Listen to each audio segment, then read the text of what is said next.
C'est la réouverture dont tout le monde parle en cette rentrée.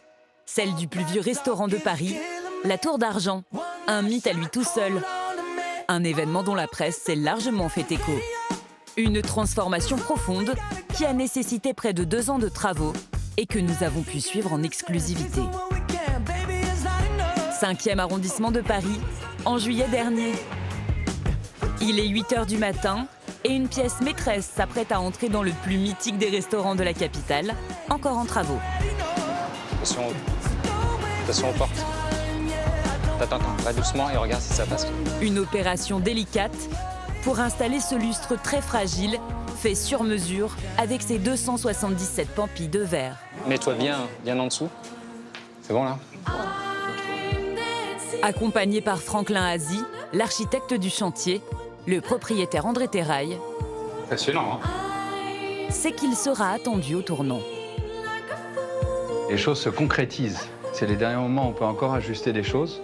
Quand les choses sont posées, sur ce type d'objet précieux, on ne peut plus y toucher. Derniers ajustements au terme d'1 an et demi de travaux pour un montant confidentiel. Ce restaurant, créé en 1582, n'avait pas connu de chantier d'envergure en près d'1 siècle. Nous l'avions d'ailleurs filmé il y a quelques années. Ici, le roi Henri IV aurait découvert l'usage de la fourchette. S'en sont suivis d'illustres gourmands. Le peintre Dali, Paul McCartney ou encore Brad Pitt et Angelina Jolie, venus profiter de petits plats dans la plus pure tradition française. La cuisine a même servi de modèle au dessin animé Ratatouille. Son cérémonial, comme ses crêpes flambées et le fameux canard au sang, en ont fait la renommée. Mais au fil du temps, la Tour d'Argent a perdu de sa superbe et de ses 3 étoiles, il n'en reste aujourd'hui plus qu'une. L'institution s'est donc donné pour ambition de retrouver son âge d'or avec un nouveau bar, une grandiose salle de restaurant et même un tout nouvel espace, un rooftop. Mais comment se réinventer en gardant l'âme de cette maison de près de 450 ans? Pour ce nouveau départ, nous avons suivi Flavie Dubois, 22 ans, qui a quitté Lille pour réaliser son rêve et porter le tablier de ce grand restaurant parisien. Je pense que je suis à l'aise. Des exigences hors normes qui font la spécialité de cet établissement. Les 70 nouvelles recrues tiendront-elles face à la pression? Toujours un peu stressant. Nous avons également rencontré Stéphane Trappier, plus de 30 ans de maison, qui a pour mission de transmettre son savoir aux petits nouveaux. N'hésitez pas à poser des questions, on est là pour vous accompagner. Le chef Yannick Franck, c'est sur ses épaules que repose la reconquête des étoiles au guide Michelin. Julien, les 2 figues là, c'est bon, et 2 chocolats, c'est bon, hein? Qui sont ceux qui ont œuvré en coulisses de ce chantier XXL, du coup de pinceau au coup de fourchette? Nous vous emmenons au cœur d'une réouverture hors norme.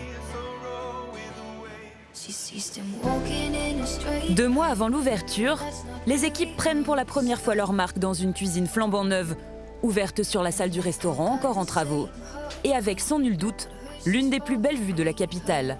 Le chef, meilleur ouvrier de France, se régale déjà. C'est quand même fabuleux quoi, de se retrouver à Paris dans une cuisine ouverte au 6e étage avec une vue imprenable, quoi. C'est une des plus belles vues de Paris. Au cours de son histoire, ce restaurant a obtenu jusqu'à 3 étoiles, après en avoir perdu une en 1996, puis une deuxième 10 ans plus tard. L'enjeu pour Yannick Franck, aux commandes depuis 4 ans, est de conserver la dernière. Mais pas seulement.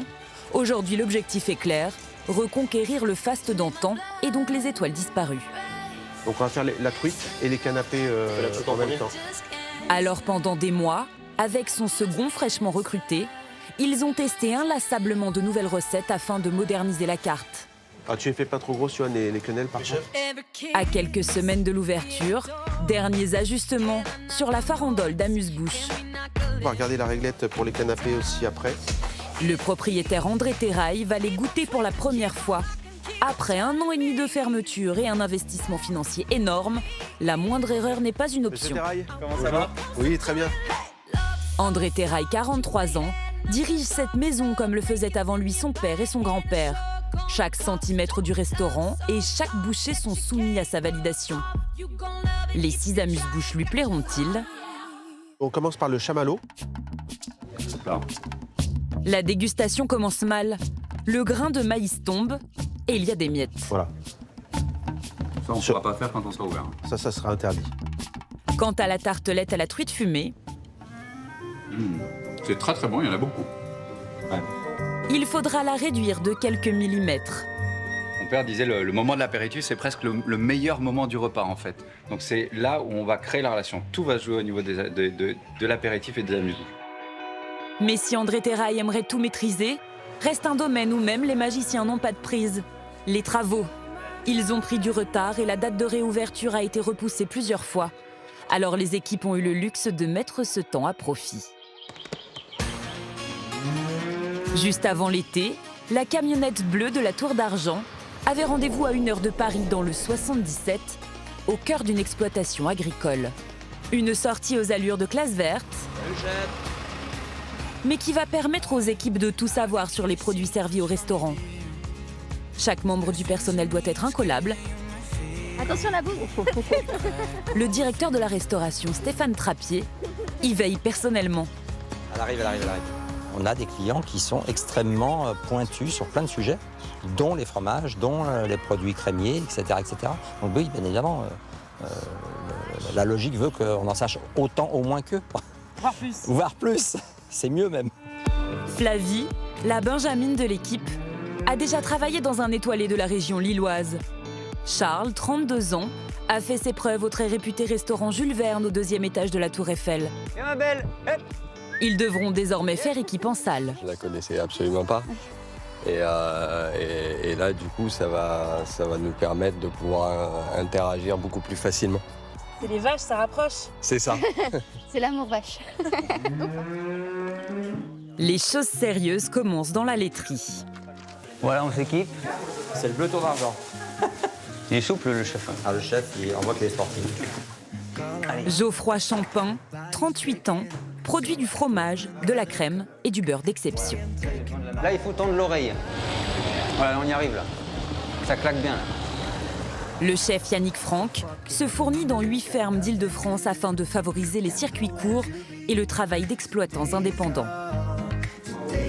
Magnifique la couleur, là, elle est bien jaune. C'est que les vaches ont bien brouté, de l'herbe bien verte. La perle de lait produite ici accompagnera également un des plats mythiques du restaurant, les crêpes flambées. Elles sont travaillées directement devant le client, dans la salle. Un exercice de style qui faisait rêver Flavie depuis toujours. Elle enfile son tablier pour la première fois. Me retrouver ici, c'est quelque chose. C'est impressionnant. Le cadre est ouf. Les personnes avec qui je travaille ont un CV comme on ne pourrait pas avoir. Je te laisse faire, tu commences par le sucre. Ouais, ça c'est bien.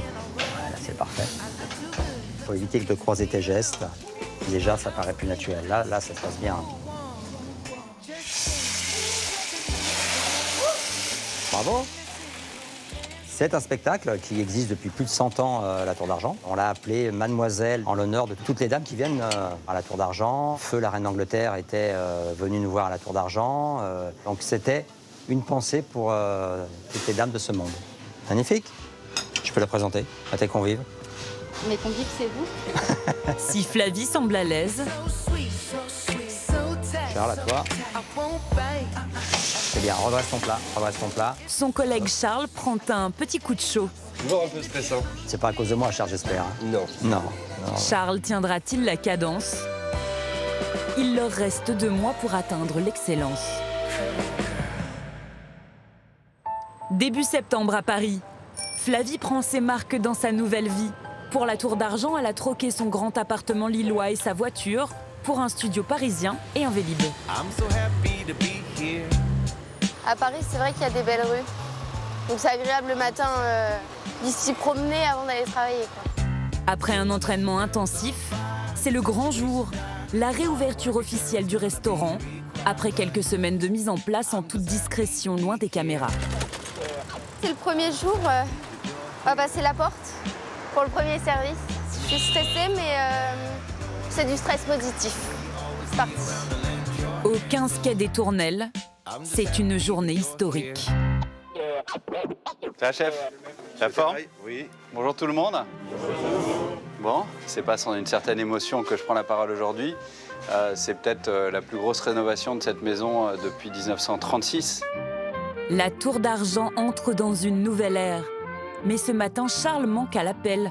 Le coéquipier de Flavie a finalement décidé de se réorienter. Passez une belle journée. Bon service à vous. Le restaurant affiche déjà complet tous les soirs jusqu'à fin octobre. Il est midi, les premiers clients arrivent comme Chloé, une avocate de 39 ans, et sa petite sœur Clémentine, 26 ans.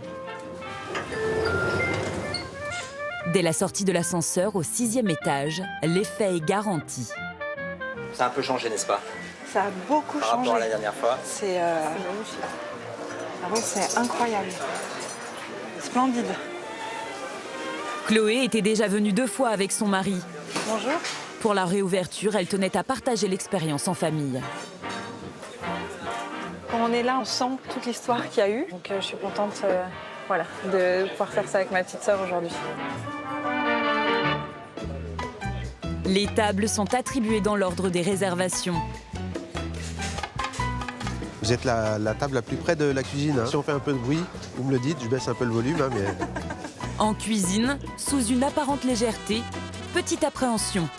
Le repas commence avec les fameux amuse-bouches. La graine de maïs a été fixée sur la guimauve et la tartelette à la truite réduite de quelques centimètres.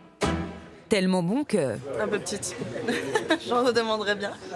Mais il faut garder de la place pour la suite. Avec un menu à 150 € pour le déjeuner, les sœurs goûteront 6 services, accompagnés bien sûr d'un peu de beurre. Flavie a tout retenu de sa visite à la laiterie. Posez pour accompagner votre repas le beurre de la ferme de la Charloterie de Geoffroy Champin à Osouer-Rungis.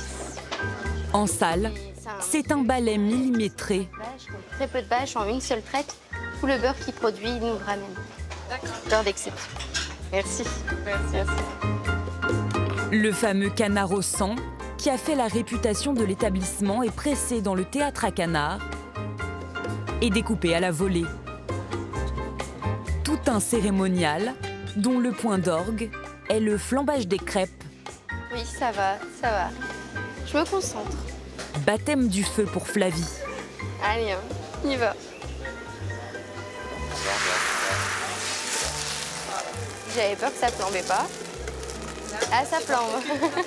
Bravo, bravo. Le maître a su transmettre son savoir. Oh là, plus besoin de moi. Hein. Je pinaille. Hey, il est pas plus fier. Alors dire alors. Hein. Incroyable. Mission réussie pour la Benjamine de l'équipe. Bonne fin de repas. Merci beaucoup. Merci. Exceptionnel, fabuleux, inattendu, un vrai spectacle. Si elle croyait en avoir pris plein les yeux, il leur reste le clou du spectacle, à l'étage du dessus. Une terrasse, pièce maîtresse de ce renouveau, sur laquelle il est désormais possible de prendre un verre avec Paris à ses pieds. Un tout nouvel espace auquel s'ajoutera dans les prochains jours l'inauguration d'un appartement disponible à la location, pour faire de la Tour d'Argent un rêve, de jour comme de nuit.